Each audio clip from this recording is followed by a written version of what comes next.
It is February 2015, and I believe I am sitting in probably the prettiest city in the United States of America. It's Sedona, Arizona. And on this trip, through a good baseball person, a good PR person, Ryan, I was able to connect with a person that literally changed the way the game of baseball was played. Before the Glory has had many Hall of Fame players interviewed for this project, but not only is he a Hall of Fame player, in my book he's a Hall of Fame person, because when I was a little guy, Maury Wills never was too busy to talk to me, was never too busy to make me feel like I wasn't important. So now the roles are reversed. I'm a little older now, and I get to make you feel important, and I get to make you feel, Maury, that this today is all about you and your family and the Wills name. It's a pleasure to have you. Thanks, Andy. My pleasure. Nice. Welcome to Sedona. I appreciate it. Yes. My first question is, everything has to have a start. And although you will forever be remembered with the town Los Angeles and the West Coast, your origin isn't the West Coast. It's back in the East. Where were you born and raised? Well, I was born and raised in Washington, D.C. I was raised in projects, that's public housing. 8 sisters and 4 brothers. Under one roof? One roof and 1 bath in the house. Really? 4 and 5 in a bed. Yes. Where are you in the line of the kids? 6 over me and 6 under. Oh, you're the middle guy. Right in the middle. My older sisters taught me how to be a gentleman early on in life. Right. And I've maintained that. My older brothers were great athletes. Right. And they inspired me to want to be good like them. All these years later, were you born in 1932? I was born in 1932. So now it's 2015. Out of 13 kids, how many are still with us? Do you have all with us except about 4? Really? Yes. So the Wills family has got a good lifeline. Yes, and I stay in touch with them, and they're very proud of their brother. They call me Sonny. That was my nickname on the project, on the playgrounds in the city of Washington, D.C. Did you Sonny get it? Wills. Did you get it back that you were so young you don't even remember getting it, or do you remember getting the nickname Sonny? I just remember getting it. Yeah. I don't know how it came about. That's funny. So for when you're back with your family, you're Sonny. You're not Maury. I'm Sonny Wills. You can go back to Washington, D.C. and start talking about Maury Wills, and they'll say, who? Well, I know some Willses, but who is Maury? Yeah, it's Sonny Wills. That's spectacular.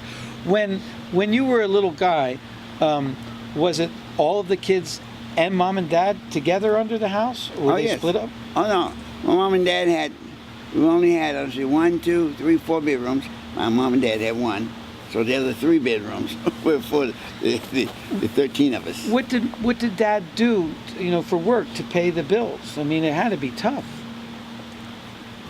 My dad was a Baptist minister. Was he really? He really was. That's not how he made his living, though.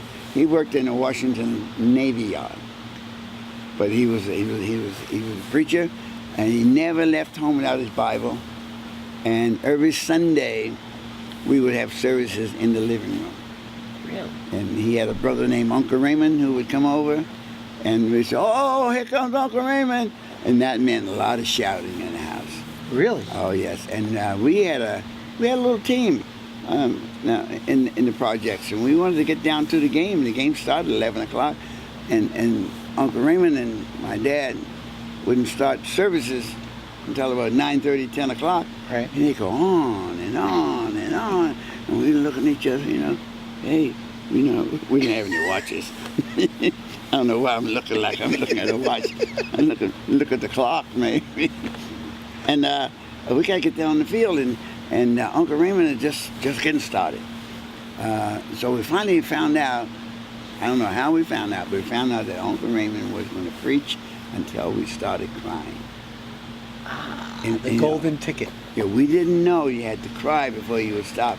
We were thinking about getting down to the field, but then somebody said, hey, we got to cry. Cry? Yeah. And so he'd get so far, and one of my brothers would whisper to me, start crying. And when we started crying, and Uncle Raymond would wrap it up. It might take him another 5 minutes to wrap it up, but he'd segue into a wrap up. With all those kids, pick one. Who had the best sense of humor? One of them had to make you laugh the most as a kid. Which brother and sister or sister was the ringleader of humor? Well, I can't think of much humor with my sisters. They were firm, Yeah. you know, in a way that, 13 children living under one roof, one bath. I never saw one of my sisters nor my brothers naked. Because you had your time. That was part of the culture. Yeah. Interesting. Oh yeah. And one bath now. And where we'd knock on that door when somebody was taking too long, so we'd get in there. That's humor. That's humor. All right, I'm coming out. Well, it's about time. Come on, I got to go down the field or something. Got to get to school. It was a. Growing up was a wonderful time, man. It was really a wonderful time. Totally different. You were a teenager. This is a fair question. You were a teenager in 1947. And in 1947, not basketball, not football, but Jackie Robinson broke the color barrier. Do you remember it? Did it have an impact on you? Yes. Because you were right in the middle of playing all these sports. That's right. Down on this playground in the projects. Right. The projects, name of the projects was Parkside. Okay. Parkside, Parkside. And Parkside was located in northeast Washington, D.C. Okay. And we had other little families around us. 13 of us. The people next door had 10 children. Yeah. On the other side, they had 9. And there was a family down the street that had 23 kids. 23, and the name was Short, S-H-O-R-T. And at least 23, at least 15 were boys. And we had a little team, and we called ourselves the Parkside Pirates. I don't know why pirates. Sure. But it rhymed with Parkside, so we thought that was cool. Sure. And when they would, on Sundays, when Uncle Raymond and my dad wanted to preach in the living room, we had to get down to the field because it's the Parkside Pirates. We got a game. And when they call off the lineup for the Parkside Pirates, it would be, and now hitting for the Parkside Pirates. Be M Wills, D Wills, S Wills, C Wills, G Wills, A short, B short, C short, D short, short. And and we learned to run those bases.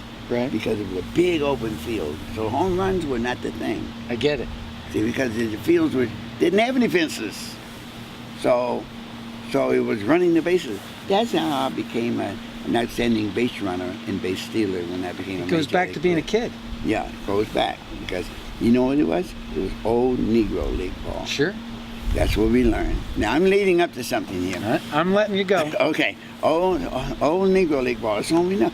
The Homestead Graves were Sure. in Washington, D.C. at the time. We had heard about Kansas City Monarchs. Sure. That was a famous team. Maybe the Indianapolis Clowns, because of the name, Sure. caught our attention. And then that's all the three. But they had other teams. Philadelphia Stars. Yeah. So Yeah. we didn't know anything about them either. 'Cause not much word got in the projects nor out of the projects. I get it.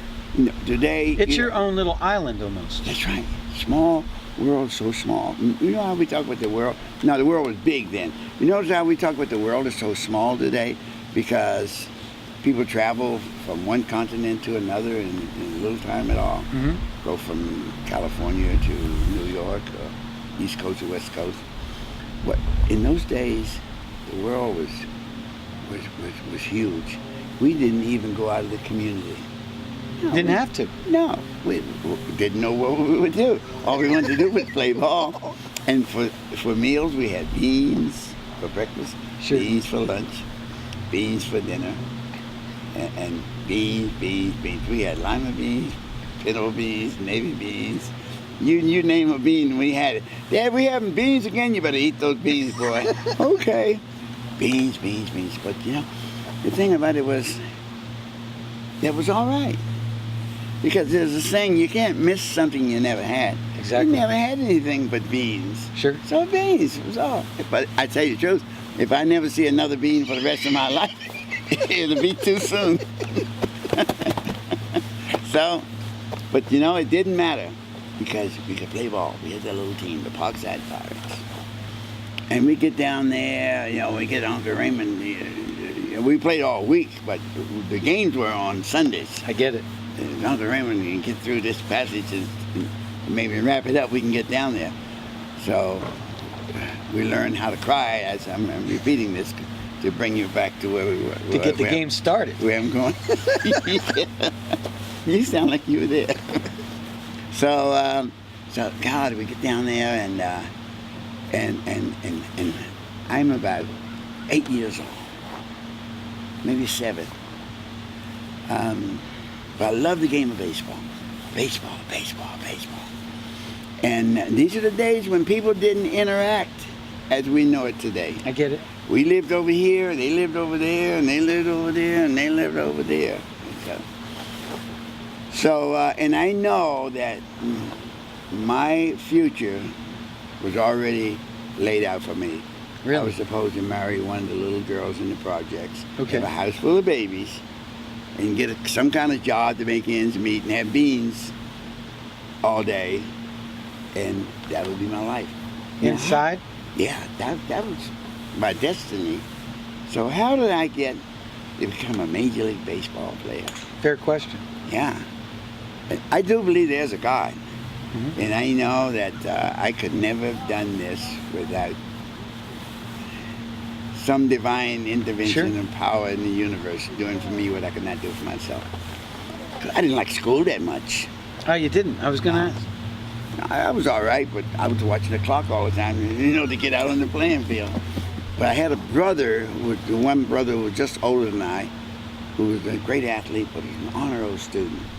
Okay. And I often ask him, how can you be so smart and be such a good athlete? He could outrun me, he could outthrow me, he could outdo everything. Right. And he was tougher than I was. I said, how can you be? He was an honor roll student. How can you? In fact, he talked me into going to the school he went to, Cardozo. Okay. Cardozo. Okay. I'll always remember that spelling because we used to Cardozo, and then going, you know, now it's Cardozo. So, and to this day, I go to Cardozo.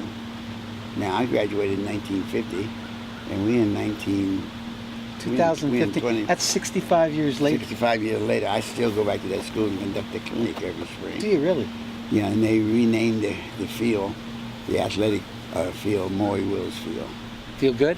in Washington, D.C. I feel good about it, yes. I mean, most people are going to know World Series and Dodgers and stolen bases. That's your family. That's your home. Yeah, really. So I wanted to be like my brothers, and one day. Now I know that when I joined the Dodgers. Let me start with this. One day, a baseball player from the Washington Senators Okay. came to our projects Really? to conduct the clinic. Okay. And he had this nice uniform on, piping all around the collar, Right. around the sleeves, down the side of his pants, Right. belt loops. Shoes were clean, and his eyes weren't all red like the older guys were on their playgrounds when I was growing up. I understand. Who called themselves semi-pro and they only played on weekends. I hear you. you know, Bingo.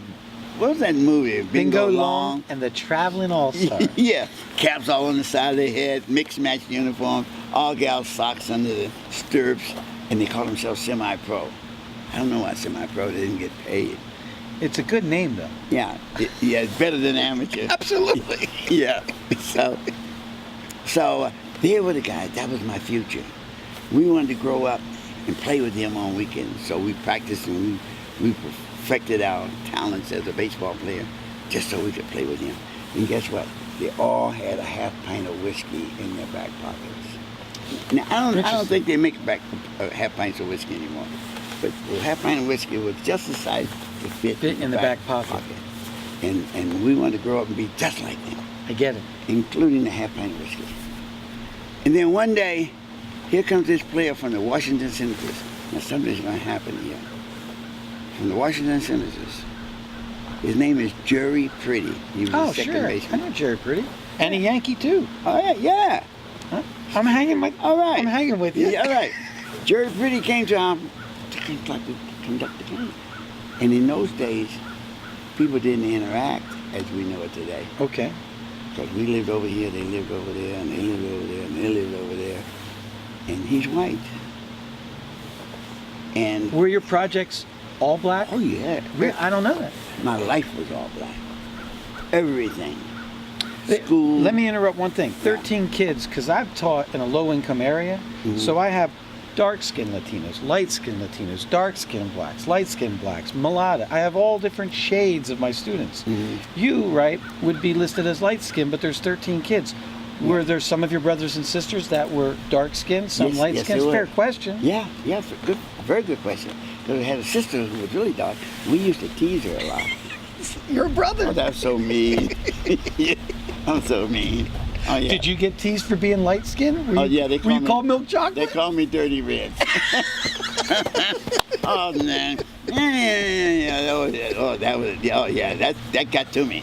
Did it Oh, really? Yeah. And a few other names we don't even want to say on camera. When it's your brothers and sisters, though. Yeah. It's your brothers and sisters. Oh, they can be the roughest on you. So, especially if you eat all the food. Of before you course. Get there. Imagine how your sister felt, though, having the dark skin. Yeah. If she was sitting in this chair, Oh, yeah. she wasn't too happy either. No, she wasn't. Nah, man. We ragged on her. It was mean. We told her Mom made a mistake. She had the wrong baby when she came home and stuff like that. And we gave her a name. We called her Sabu.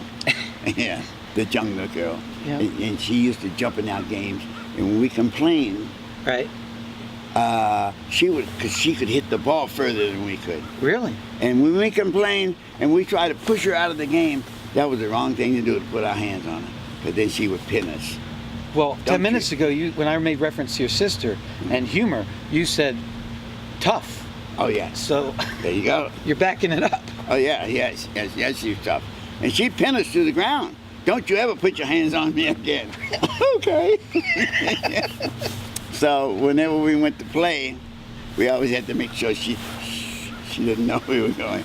We didn't want to. So we're down the field. So now here comes Jerry Pretty. Okay. His nice uniform on. And I said he's white. Now I know from the time that when I was playing for the Dodgers, Right.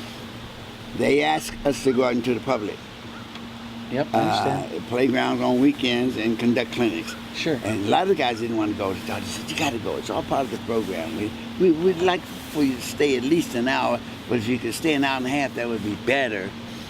But Some of them didn't come from a childhood associated with what you see in your head. that's right.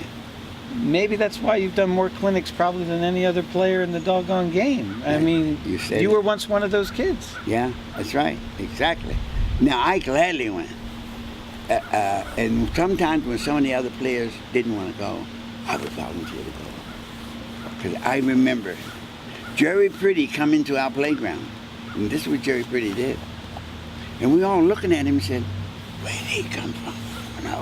We looking at him, and he had this nice uniform on. His spikes were clean, and they had piping down his pant legs and his belt loops, and his eyes weren't all red. That's because there's no half pint. No half. And we looked back there for the half pint of whiskey. You're killing me, boy. Yeah, and we couldn't find it. Wow, who is he? I don't know. And now I know that the Dodgers asked us to stay as long as we could, at least half hour. Sure. Or just wing it, if you have to, and just get out of there. But at least they try to stay a half hour. Okay. We'd like for you to stay an hour. Jerry Pretty stayed at least 2 hours. Did he really? Yes. And you know what? He looked Just us to right. sit and visit and chat? He was instructing us, teaching Really? us how to throw the ball, catch the ball, run the bases. To this day, he taught us how to get the feet apart, and you get down low and get the ball on the ground like that, and you take your you don't pick the ball and just throw it this way. You take your little crow hop so that you can shift your weight to the back foot and throw that ball overhanded. And so look, Jerry Pretty was demonstrating that, and he got a few of us to do it, and I did it. And he said, "Wow, kid," he said, "you look good." Really? He said, "Yeah." He said, "Where'd you learn how to do that?" I said, "I don't know. It was just intuitive. I got my feet down a little low, and I got the glove down to the ground like that, and got that ball and took a little curl up and came up, and he was about 40 feet back, 30 feet, and I popped his mitt. He said, "Wow." And hit him right in the chest where the perfect throw is. Not down there, but up here. And he said, "Where'd you learn that, kid?" I said, "Mm-hmm." He said, and he looked down at my feet, and I was barefooted. I had never owned a pair of shoes. I was at least 9 years old then. I'd never owned a pair of shoes. The only shoes in the wintertime when it got a little chilly in Washington, D.C., very chilly back that time, I just used my older brother's shoes, hand-me-downs. I had to put cardboard in them for the soles because the soles had holes in them, put tissue paper in the toes to make them fit. And those were my shoes. Jerry Pretty said, "Son, you're barefooted." He said, "You go home and tell your dad to get you a pair of baseball shoes. Because one day you got a chance to be a good baseball player." Changed my whole life. He planted the seed in your brain, didn't he? Yes, he did. Now, before that, we would play ball all day. My brothers and I and the Short family. Right. And at night, in the projects, as the heat of the day was cooling off, 2 or 3 of the Short boys and a brother or 2 of mine would sit under the lampposts. What kind of trouble can we get into? Right. Trying to think of something we could do. Time on their hands. Yeah, I got time. And so, but after Jerry Pretty left that day, I ceased. Really? Sat under that lamppost. I was always a good kid, but I was a better acting kid. I guess he instilled hope in you. Oh, he gave me a reason to want to live, to be somebody. Who in the world would think when we sat down here that I started this off with a Jackie Robinson question, about breaking the color barrier? Yeah. And we got to the root of the answer. It was a guy named Jerry Pretty that came into your neighborhood. Jerry Pretty, and he was from Pasadena, California, which I'd never heard of. I found out later. Sure. And he's passed now, and I wonder if Jerry ever realized the impact that he had on this little kid's life in the projects in Washington, D.C. Now, about a year later, Jackie Robinson came on the scene. Okay. So I'm somewhere in there where I'm 9 or 10. Sure. 11. Maybe 12. Anyway. And word got into the projects that there's this first black guy? Yes. Really? Jackie Robinson. I'm dying for this, man. And the people say, Jackie, the people, they couldn't even say Jackie Robinson. Jackie Robinson. Jackie Robinson. and I'd never seen people come to life like this. Everybody was always they were so beaten. And all our life, and Jackie Robinson, he brought so much pride and dignity into the lives of people who never even met him, but just knew this black man was playing in Brooklyn. And so, right then and there, I said, one day, I'm gonna play for the Dodgers. Because if one man can impact a whole race of people like that, I didn't want to be the guy with a half pint of whiskey in his back pocket. I get it. And playing just on weekends and have a house full of babies and marry one of the girls young girls in the projects. I wanted to be somebody. I wanted Jackie Robinson. And just a few years later, a Dodger scout came by to sign me. Yeah. You had to have met Jackie for the first time. Oh, yeah. Do you remember that? I do. The stage is yours. Okay, so I went to Vero Beach, Florida, Right. the Dodgers spring training camp the next year. You're just a kid. Yeah, and I got a cardboard box with twine with my shoes, baseball shoes, and a little glove, and jock strap, and I'm off, and I turned to. And as I was leaving to go to Union Station in Washington, D.C., which is a train station, Right. to catch a train, which is going to take me 2 days. But I turned to the Short boys and my brothers with the box under my arm and said, "Hey, in 2 years' time, I'm going to be in Brooklyn with Jackie." And I took off, and I got on that train. It took me, I think it was probably a 2-day trip from Washington, D.C. to Vero Beach, Florida on a coach car. Just looking out of the window, stopping at every little town. Sure. And loved every moment of it. Got to Dodgertown. I'm going to be with Jackie in 2 years. I'm going to be with Jackie. And 2 years later, I was still very deep in the minor leagues. Even though I had some talent. Right. But he was at camp and he was there. Now he's physically in the same area as you. Yeah. He's in the same camp as you. Did you chat with him? Did the young rookie even say hello? You know, times were different. It's the 1950s. Oh yeah, you're right. Time was different. At that time, the big league team started training in Vero Beach, Florida, where we have our own Dodgertown. Sure. The complex. And by the time us minor leaguers arrived, they had already been there by 10 days. So they moved on to Miami at that time. I get it. And they played all their games in Miami. But they would come back to play about 3 games in Dodgertown. Right. And they would be in the same dining room. And I'm seeing Jackie Robinson for the first time in my life. And I remember speaking to Jackie and Campy and Pee Wee and all of them. And all they did was just look at and just grumble. Who's this little guy? Yeah. Just to speak to him was enough. Was it? They didn't have to shake my hand or give their names or anything. So that was quite a thrill. In high school, what was the name of your high school? Cardozo, Cardozo. Very cool name, by the way. Yeah, I mean, you know, it's not Smith High. No, all right. You know, it's not the name of your town high. You weren't just a baseball player there. So with obviously you research, I have to do my job to get ready for you. It's basketball, it's football, it's baseball, and it's quarterback. Yes. You know, Maury, you're not the biggest guy in the world. I know. But a quarterback was not what I was expecting to read about. Give me memories of high school and quarterback and why that position, you know what I mean, versus what I thought I would read. It's a fair... Right, it's a fair question. Yeah. Football was my first love. What's it? But see, when you're a kid and you come from an athletic family and you're athletic yourself, you want to play all the sports. Because all the sports have their respective seasons. Sure. So when baseball was over, we went into football, and then we went into basketball. Yep. And in football, and sometimes, you know, they overlap a little. That can become difficult at times. But I played them all. I ran track too. I ran track. Now I had those kids could really run in the project. I don't know where they learned to run so fast. But we had a track team.